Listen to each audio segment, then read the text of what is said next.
And we have some musicians here in the studio. We've got three members, the founding members of Andrew North and the Rangers. So we've got Andrew North here at the news desk. How are you? I'm great. Good to be here. Yeah, it's good to meet you. Welcome. And we got Chip and Dale on the couch. We've got, and they are the rhythm section of the band. So now, Chip, you're the bassist. Is that correct? Oh, that is correct, yes. I should have known from the shirt. And so, Dale, you're the drummer, obviously. Yep. And who sing? Do you guys all sing, or do you do all the singing? We all sing. We try to spread lead singing duties around a little bit. Everybody sings some harmony parts. I end up doing a good chunk of the lead singing, but we all sing. Okay, yeah, you got some love in the Facebook live chat while that last song was on. Miriam Banish was commenting how much she liked it, and somebody else said they had a chicken in the backyard. Oh, Melanie La Liberty from the great state of Vermont. She says, "Hey, I got a chicken in the backyard too." Very relatable too. Yes. Yeah. So Andrew North and the Rangers is here with us in studio. You know, when I first started to become aware of you guys, I had seen Fredo from Dank Sinatra. He had, you probably saw this. This was a while ago. He had posted on social media something about he was thinking about starting a band called Andrew South and the Rangers. I still hope he does. I think that would be incredible. That would be great. And you guys could tour together. I know. I was going to say I would love to be their opening act. Yeah. There you go. Well, where does the name come from? Hey, that's a long story. Well, we got time. We got time. Andrew, when Andrew first met us, he was doing a solo gig as just Andrew of the North. Oh, okay. And we were still trying to figure out how to name the rest of the band. And the first gig we were at True Brew, which sadly no longer exists in Concord, and we were Andrew of the North and Friends or something. And Andrew introduced us to the crowd and this is Chip, and this is Dale. Yeah. And some woman out there goes, Chip and Dale, like the Rescue Rangers? And so we're like, oh, we'll be Andrew of the North and the Rescue Rangers. Oh. Way too long. Right. That eventually got, shortened to Andrew North and the Rangers. But that's where Rangers comes from because some woman screamed out, Rescue Rangers. Oh, okay. So, yeah. Okay, that makes sense. You guys got a bunch of live albums. I mean, it seems like, are you kind of really just more focused on being a live band? Because it looks like you've got a lot of live stuff. We're geared towards the live show. Every show is different. We improvise a lot. Set list is always different. We try to keep, a lot of new covers entering rotation, that kind of stuff. Yeah. And so, our model is to share as much of that as broadly as possible. And then the new live album we have, Thanks for the Warning, Volume 1, is sort of a selection of stuff that we thought was really noteworthy from the last year. But we also we publish everything. So we record shows on our own and put them up on Bandcamp and on archive.org and things like that, just to share it. I don't think there's any benefit in this day and age to kind of keeping that stuff close. I think it's nice to put out. Yeah, no, I agree. Yeah, I opened the show today with Infinity Spinning, which was cool because I usually open with a long song that, let people get tuned in and whatnot. And great stuff. Yeah, that's the challenge actually with this album and promoting this album is every track on it is like 7 or 8 minutes long. Yeah, You go to radio shows and they're like, yeah, it's a little long. Yeah. We don't mind that here, but we're unusual. Yeah, you got a couple of shorter ones. Looks like the shortest one on this album is Thing About the Woods. That's only 4.5 minutes. That's a good radio length. But yeah, everything else, yeah, you're right. A lot of long songs. Now, we are not known for our short songs. Yeah, it's not our thing too much. But when you play live, does that kind of vary with these songs because there is some improvisation? I mean, is a lot of that just kind of feeling your way through it and then? Yeah, it depends on where things are at on any given night. We don't buy into the pure jam band model where a song is going to go like 100% to the left and end up at 18 minutes or something. But there's a lot of padding built in where, if the vibe on a given night is to take something and, make it a little weird or explore something that we find while we're in the middle of it, we'll just jump right into that and go with it. And so that puts things on the longer side because I think we all, as players, really enjoy having that room to explore. And I think our audience really likes it too. Yeah, drives Chip crazy, so we like to do that. Yeah, appreciate that, guys. Does it? Does it drive you crazy? It's an interesting adventure. I mean, I generally like it. I mean, I love the the level of talent in this band Yeah. it's probably the most talented band I've ever played with. Oh, cool. Which is really nice. Cool. So it's a lot of fun playing with these guys. So it started. So the band, as far as it being a band, it started with the three of you. But Yeah. but then there's other. But you have other musicians who play with you, right? Yeah, we're a 6-piece. Okay, 6-piece. So yeah, because I saw a couple of different pictures, and I think the most recent one I had seen there were 6 of you. Okay, so who else is there who's not here with us? And by the way, feel free to make up any crazy stories about why they're not here, because we enjoy that. Have fun with it if you want to. It's up to you. I think the first to bring up is Rob, the mysterious stranger O'Brien, who is a saxophone player by trade, but he also plays. You may have seen pictures of it. This like silver sci-fi looking thing. It's called an aerophone. Okay. And it's been a real education for me as to how wind synths work. And so it took us a little while because he would come in and like play a clarinet sound or something. You'd be like, it kind of sounds like a clarinet, but not quite. And when we were first exploring that turf, I was like, I don't know if this is cool or not. And then it sort of over time has become the coolest thing ever. Really? Because it's on stage and everyone's like, I have never seen one of those before. I have no idea what it is. And we don't have a guitarist in our band. And so we actually have him rip electric guitar solos on that thing. Which Wow. Is, it's unique. Yeah. Well, there's always one person at the show who will come up, like either during a set break or at the end and say, "What is that thing?" Oh, I can imagine. Yeah. Always. Yeah. Well, that's cool too, because it gives you, to be able to really stand out and have something that nobody else has, that nobody else does. I mean, that's awesome. Well, and Rob just keeps getting better and better with it as far as the sounds he finds and the spots he finds to fit in where he has just these unbelievable like weird synthesizer sounds that are almost like sounds like it's through a bunch of effects pedals and Oh, wow. it's super cool. Yeah. You'll hear it on our songs, and now that we've said aerophone, you'll start to listen and go, Yeah. oh, maybe that's that thing. Yeah. Oh, that's cool. Yeah. You said, and you called them was it the mysterious? The mysterious stranger. I have to know. That sounds like there's a story there. Do we have a concrete story for that? It's sort of ever evolving between different stage attire that he chooses, the different times that he does or doesn't show up for a show. Well, initially when we got started, I think it was more the fact that he was not able to make practice a lot of the time because his job took him away. Yeah. And so whenever he showed up, he was this sort of stranger who kind of just popped in and, okay. still knew everything. Yeah. He would usually just roll into a show without practicing at all, and we would, maybe send him some stuff from practice. We're like, here's what we're working on. And Yeah. He would show up and just slay at the show. He'd be like, okay, cool. They're like, we don't know who that guy is, but he just kind of came out on stage and did his thing with his sci-fi toaster. Yeah. That's great. And so that in varying degrees has continued. And yes, Rob is like, he's a vibe. Like sometimes he'll show up dressed like Mr. Rogers. Sometimes he'll show up dressed like I wouldn't be surprised if he showed up in like jorts and an open leather jacket with no shirt on underneath at a gig, like that kind of thing. Yeah. Oh, that's cool. All right, so there's Rob, and then who else?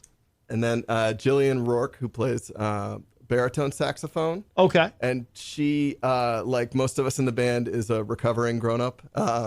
Who came to us, 2 years ago now? Just a little less than 2 years ago. She met Rob at a 4th of July party, and she is a pediatric dermatologist. Yep. And Rob was talking about our band and, playing music, and she was like, well, I used to play baritone saxophone a long time ago, and I'm dying to do something with it. And so Rob brought her to band practice, and she took that opportunity and ran with it like I've never seen anybody run with anything before. Like she is just fit right in. Personality fit absolutely perfect and just brings the best energy that just it contributes so much to what we do, and so it's been amazing to have her on board. Oh, very cool. Yeah. Very cool.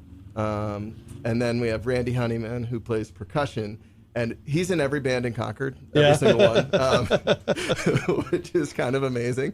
And we had a big show at the Bank of New Hampshire stage in Concord, and we were looking to sort of pad the sound, and so we brought Randy on for that one gig, and he came to a few practices. And we're all like, wow, we all really get along really well. And it's really nice having this extra layer on the sound. And so he, has really quickly gotten up to speed on learning all of the material and the way that we operate with, again, improvising or being ready to like take a song in a direction you might not have expected it to go, or it has never gone in practice or at a show before. Yeah. And he's a really good sport about that as well. We catch him sometimes. Yeah.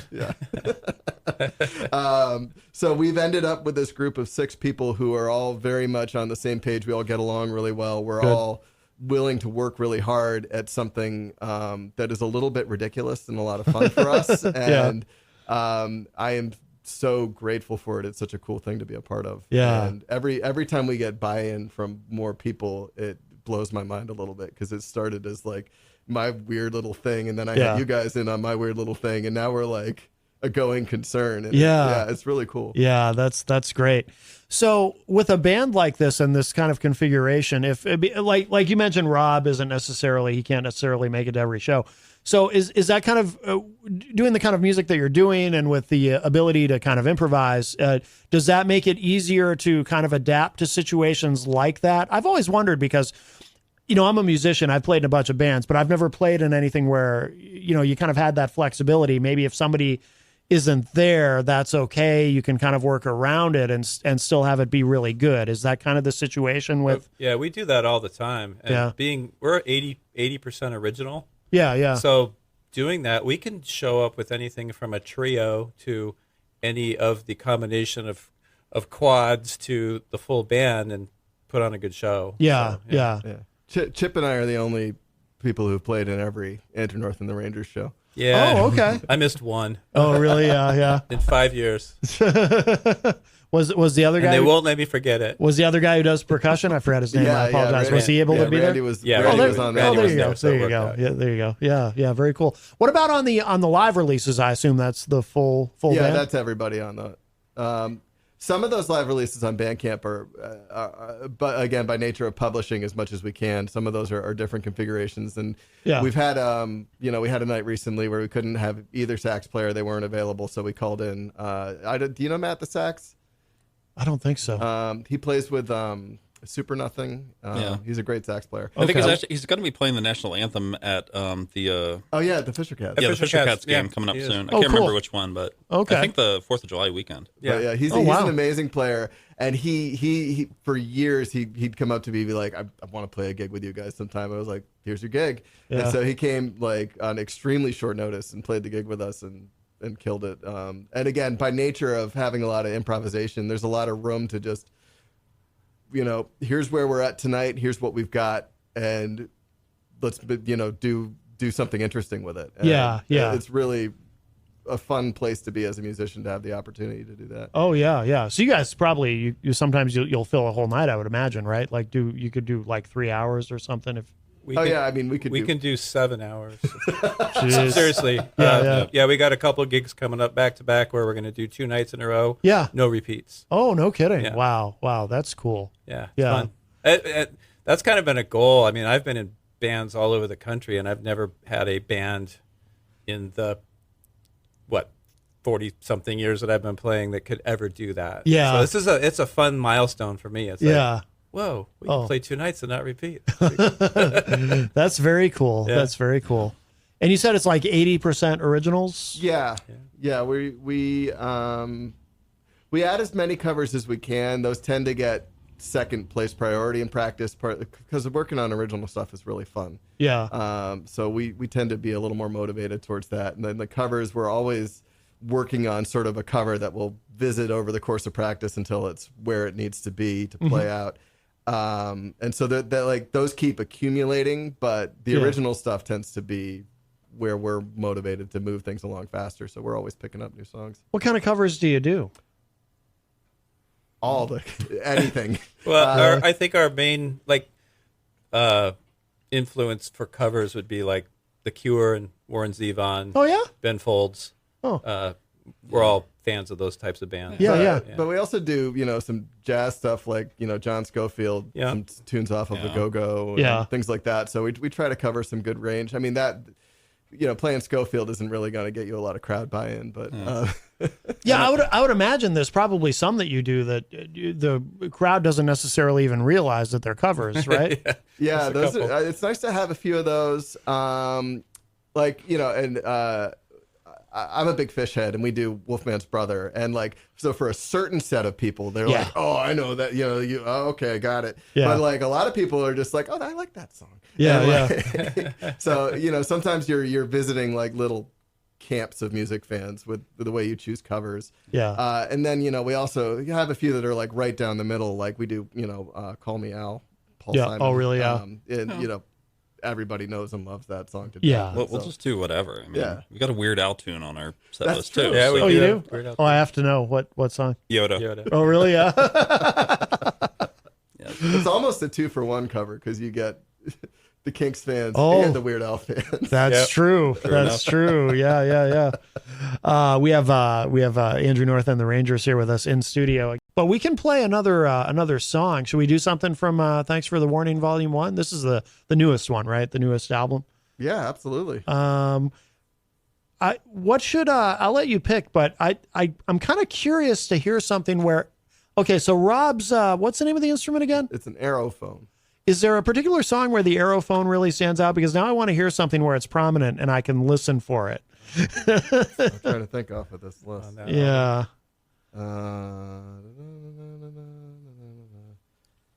I see a song called Epiphone, but I don't see one called Aerophone. Yeah, That- no, Epiphone is a very straight up saxophone type song. Is it? Yeah.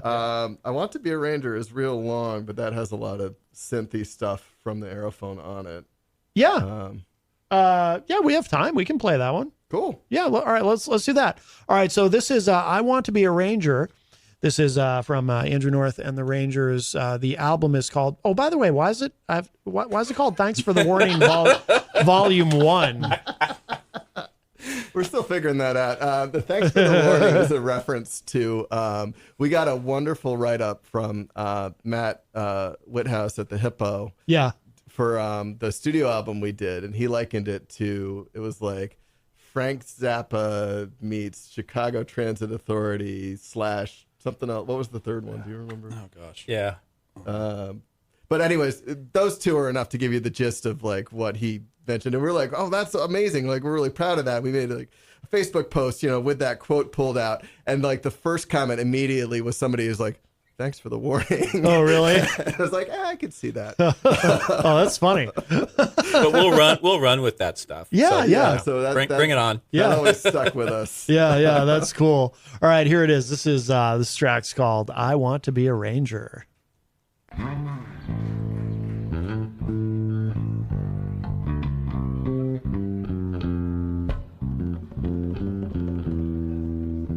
This one's true.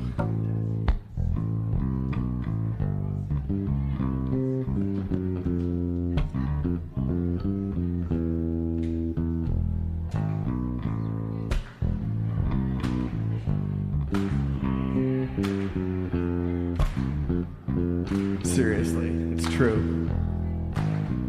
I know you guys believe me. I'm not sure Kyle believes me. That's okay. We still love Kyle. He's a good guy.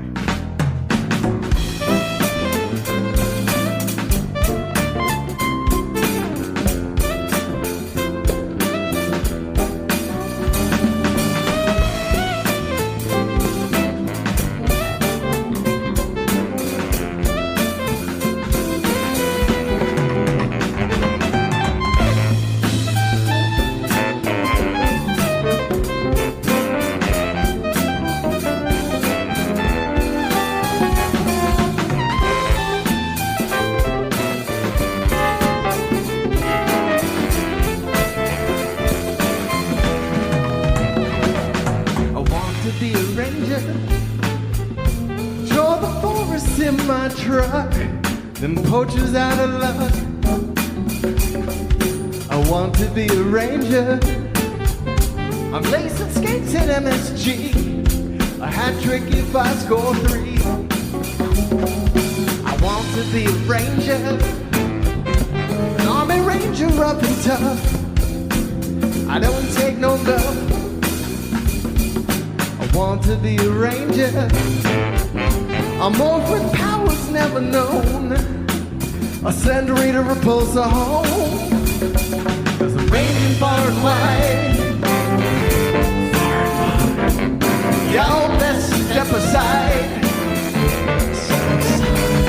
Cause I'm ranging far and wide. Y'all best step aside. I want to be a ranger, like Chuck Norris I could be. Walk with Texas Ranger free. I want to be a ranger, cause I show range when I sing, and range in my acting. Cause I range across the plains, I range through mountains high, I range into the sea, I am in the sky. I range across the plains, I range through mountains high, I range into the sea, I am in the sky.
across the plains, ranging mountains high, ranging under the sea, high up in the sky.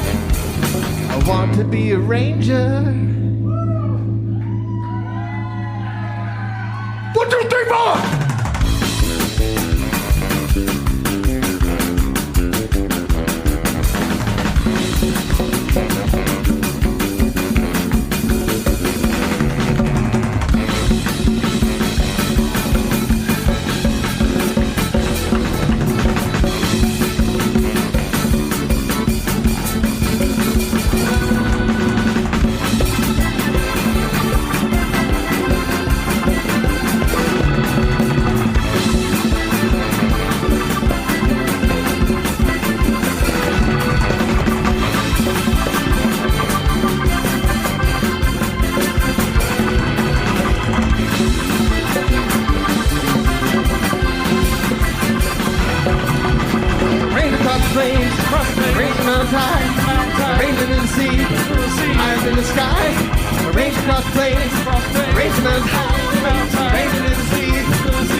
To be a ranger. Oh, that is cool. That is I Want to Be a Ranger from Andrew North and the Rangers here. And they are with us in studio. That is from the album Thanks for the Warning, Volume 1, live in 2022.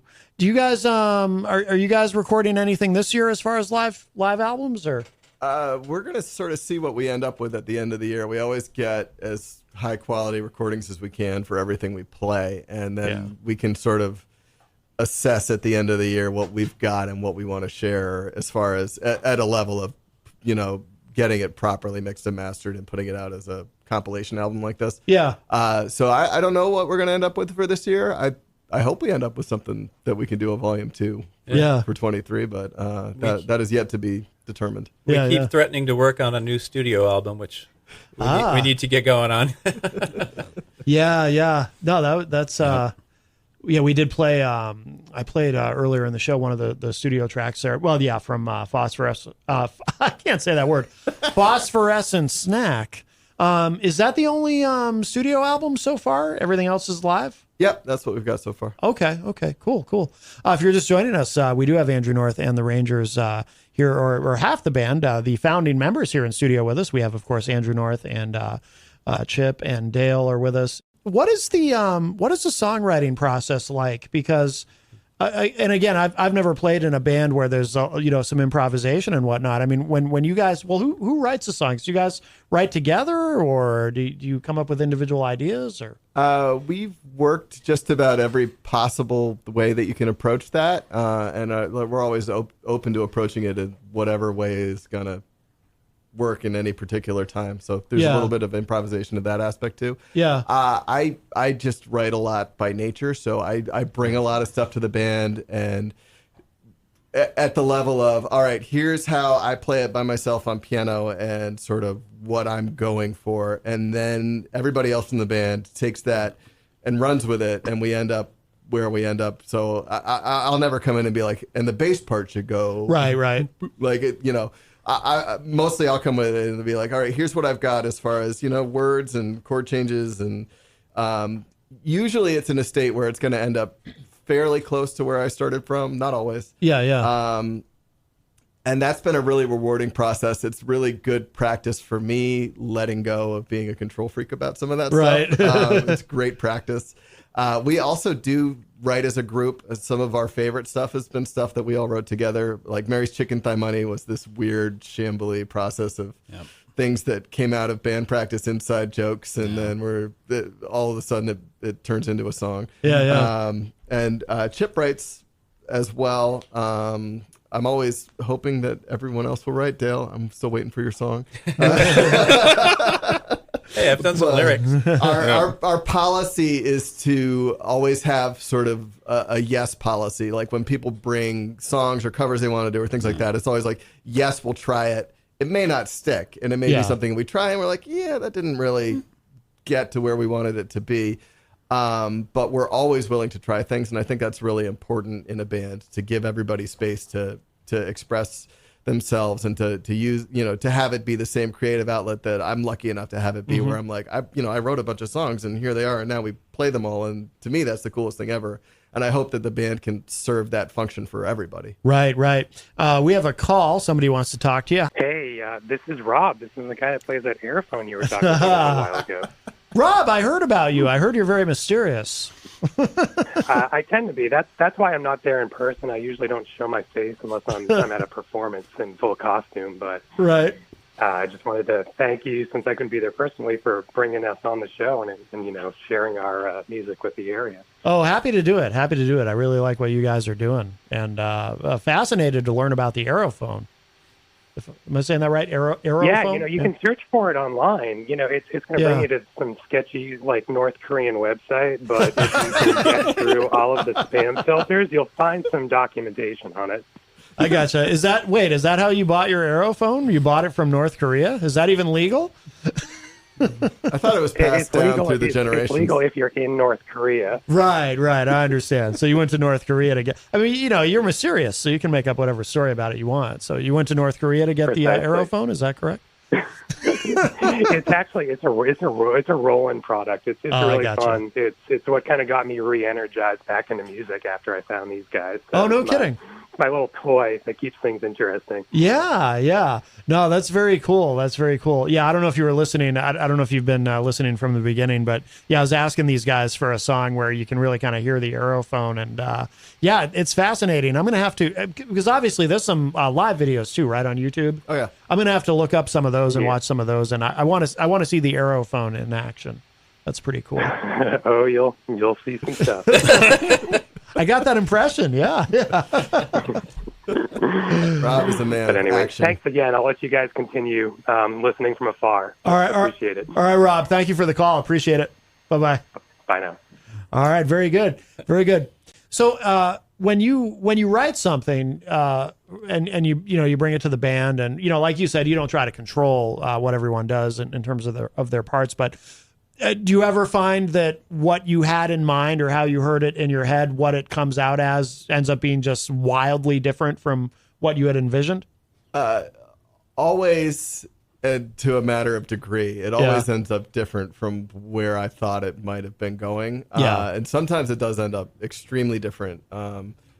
And I find that's a big part of the fun and really a rewarding process. And that's I used to have a really hard time with that with bands, where I would write something and I'd be very committed to what I thought the song should be like. And everybody, you've been in bands, the nature. Everybody brings what they bring to it, and you sort of navigate to where it's going to. And it took me a while to appreciate that process. And, especially with this band, the results are consistently so good that I really trust that process a lot more than I have in the past or in past bands, where it's and sometimes it takes a few weeks for somebody to really dial in the part, and you have to trust. You're like, all right, I hear sort of what you're going for, and even though it's not there yet, we'll keep working on it, and I know it's going to get there. Yeah. And that is really cool to watch. As Chip was saying, we're so lucky to have just a phenomenal group of musicians, and watching everybody sort of work things out in real time and challenge themselves and get better, I think is a big part of what keeps us all energized as a band and keeps making those songs better. And that's another thing, is that we're never officially done with a song. Songs are always sort of open to revision. Yeah. So if, we can have a song that we've been playing for 2 or 3 years, and in practice we're like, let's try this, or, change this around about it. And that's also sort of a fun process and a nice way to let songs move along with us as a band. Because I personally get really bored playing stuff that's 100% sort of on the rails, exactly the same every time. And here's the fill right after the first verse.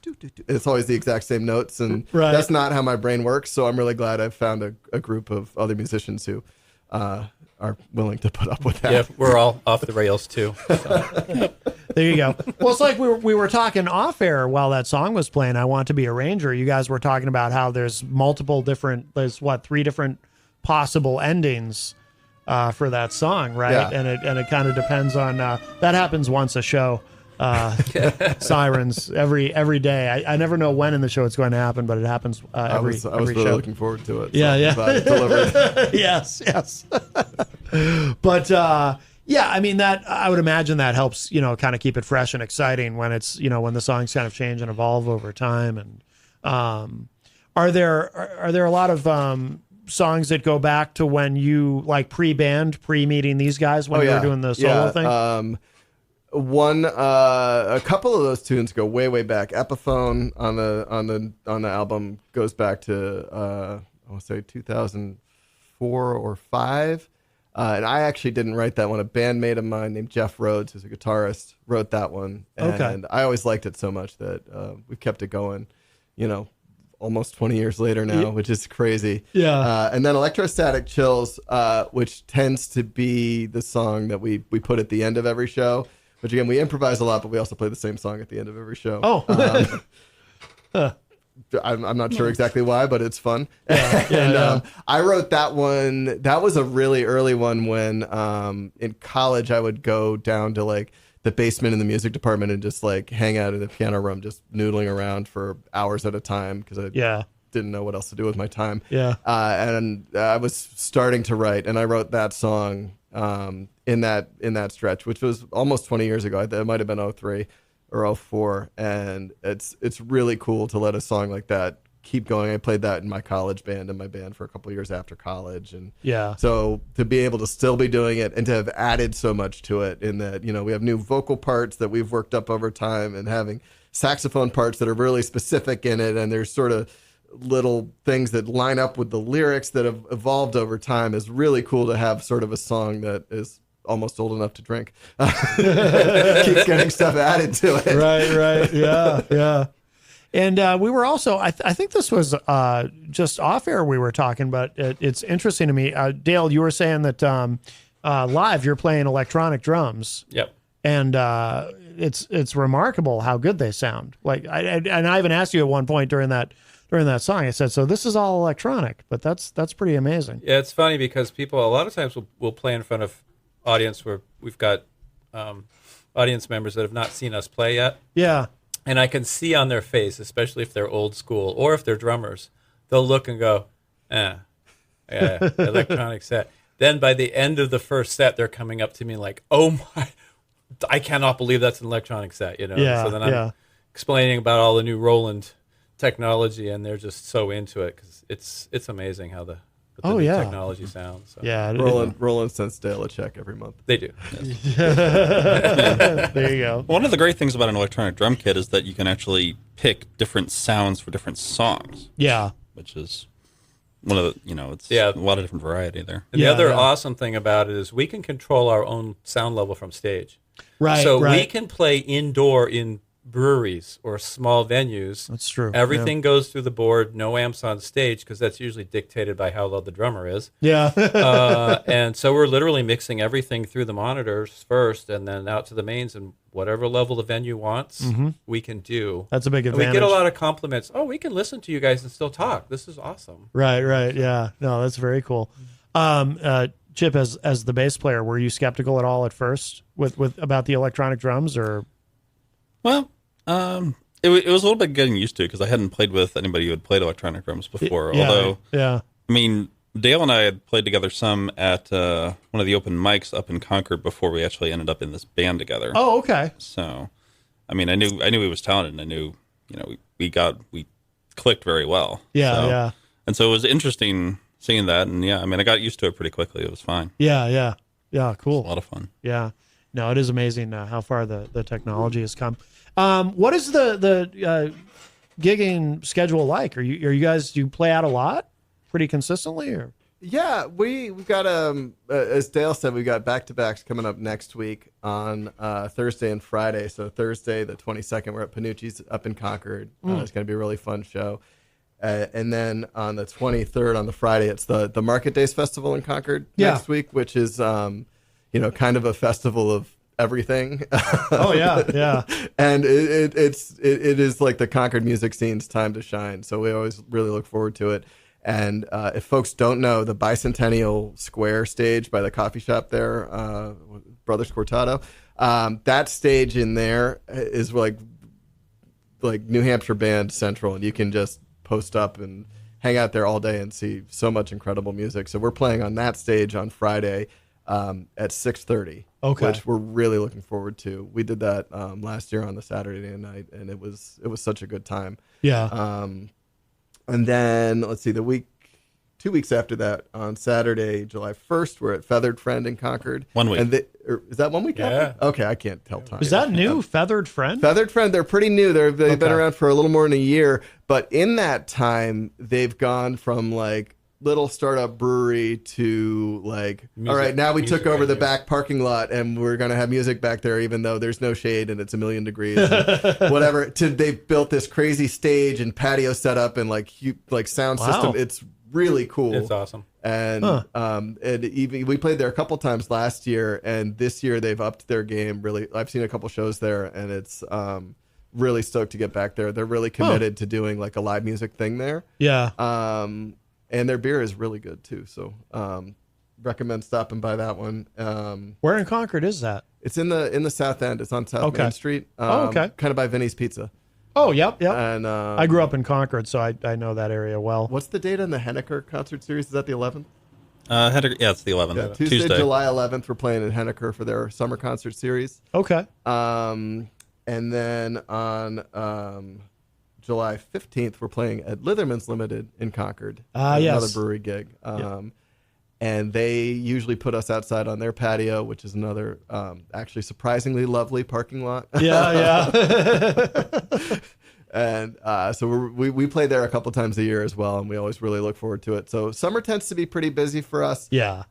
We have not been able to maintain a schedule that lets us get too far afield right now. Mm-hmm. You know, we're always looking for gigs to get out of town, but logistically, it's really hard to pull off with 6 people. So we've been having a great time playing Concord, and because every show is different, people keep coming to see us. Yeah.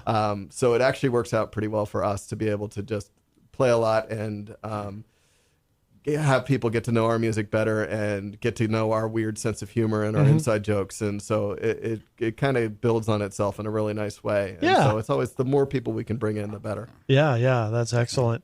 One other thing real quick to mention that we should do is that every month, first Wednesday of the month, we actually host the open mic at Area 23 up in Concord. Oh, okay. So, yep. I mean, we'll play a few songs ourselves, but we'll also back up other musicians if they ask us to. Oh, nice. Yeah, and that open mic thing has really become a thing. Like when we first talked to Area 23 about doing that once a month, I figured it would be, pretty casual open mic, pretty chill. We'd get through the list of singer-songwriter guitar folks, and then we would have a couple hours at the end to just basically have an open band practice. Yeah. And it very quickly ramped up to people found out we were hosting, and now in Concord there's like 110 people out on a Wednesday night, and they're there from 6:30 p.m. to like 10:30 p.m. Yeah. And people don't go out in Concord, so it really like blows my mind. Right. Like we get that every month, and it's so cool, and it's a really like fun and positive community that's grown around that, so it's super cool. And now we're getting full bands that want to come and debut that have never played in front of people before. Oh, no kidding. Come on our host night. And it's just become a really cool thing. For some reason, it's worth their time to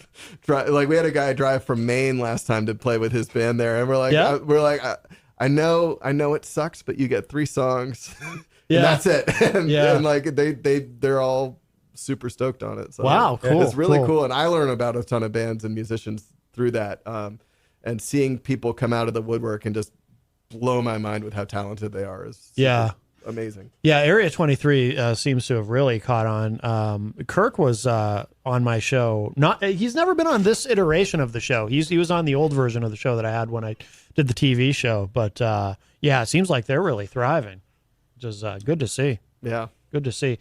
And, and it allows local music to thrive. And, that's fantastic. So, so you guys, and then at some point, I can't remember if we talked about this on air or off air.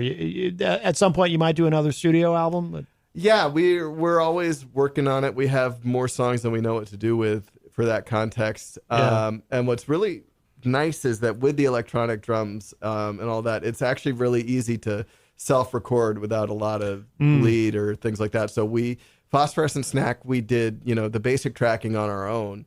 And then got some professional help doing the mix and master to get it, where it really needed to be. Yeah. But that kind of process, and again, I think it's really enabled by the electronic drums, allows us to take the time that we really need to tinker with things or to do it in our own time and to get to a result that we're really excited about, which I think, I've recorded studio albums in studio and that I've paid for myself and things like that. And that feeling of being under the gun, I don't feel like is really, sometimes it's great for the creative process. Sure. For me personally, I stress too much and it was not, I'm not happy in that process. So I'm much happier being like, all right, let's try this song and we can play it, 15 times over and over and over again and sort of see where we end up with it. And not have to be watching the clock or anything. Right. And then once we have that bundled together, then it's much easier to take a project that's a discrete size and scope, and you can go to an engineer and be like, all right, can you help us? Because I'm not an audio engineer. Can you help us make this sound amazing? Yeah. And we're lucky to have folks who can do that. Oh, yeah. And we're fortunate to live in a time where you have so many different options as far as recording. And, I've talked to bands who, they never even were in the same room when recording albums. They would, like during the pandemic, they would email tracks back and forth. And, it's incredible what you can do now. And, and of course, there's still plenty of great studios around, too, where you can go and you can pay the money and spend the time there, but you can do a lot on your own these days. It's changed a lot from when I was growing up or when any of us were growing up, really. Well, definitely on some of the songs on Phosphorescent Snack, we'd be doing stuff, and then Rob would come in and he'd record like 8 different tracks for the same song. Oh, really? Yeah. And various different Rob, instruments on his Aerophone, too. Rob was a bit of an orchestra unto himself. In true Mysterious Stranger fashion. We just gave him the tracks, and he gave them back to us, and we're like, oh my God, what did you do? And 8 layers later. Yeah. Well, it's good to have options, I guess, right? We're gonna in a couple of moments we'll start to wrap up. We'll play one more track from your live album. One of your live albums, I should say. Thanks for the Warning, Volume 1. But before we begin to wrap up, I want to make sure that everybody knows where to find you guys online so they can keep up with everything that you're doing and keep up with shows. And it sounds like you've got a busy summer ahead and all of it. And of course, where to find your music. So anything you want to make sure everyone knows. Oh, yeah. We Dale Webmasters our website at AndrewNorthandTheRangers.com. It's a nice website. Thank you. Yeah. I'm a website geek, so I notice these things. And then, we keep up with our Facebook. We keep that really maintained. So if you want to know what's going on, that's probably a great place to go. Just search Andrew North and the Rangers on Facebook. Yeah. On Instagram at Andrew North and the Rangers. Those are probably the primary ones. As far as keeping up with output, Bandcamp is a great place to. We post almost every show up there, for folks to keep up with it. And do go to AndrewNorthandTheRangers.com and go to the contact page. We just have like a little 4 or 5 field contact form. Yeah. And we'll get you on the email list. And Andrew is awesome at putting out basically a monthly newsletter and a calendar session update when we have a bunch of shows lined up. And he'll get emails out to everybody. Cool. We're very communicative. Yeah. So just go on there and sign up for our email list. Excellent. All right. Well, gentlemen, thank you all so much. Andrew, Chip, Dale, I appreciate the 3 of you coming in. This has been wonderful. But guys, thank you again so much, Andrew North and the Rangers. This has been cool. And I'll let you guys pick. I'm going to play one more track to close the show from Thanks for the Warning, Volume 1. What should I play? First off, thank you so much, Matt, for having us. Thank you. That was so much fun. Oh, my pleasure. I'd say play Epiphone. Epiphone? Yeah. Okay. All right, cool. Feature our absent saxophone players. Gotcha. All right, we will close out with that. Okay, so this is Epiphone from Andrew North and the Rangers, and I'll talk at y'all a little bit later. Bye, everybody.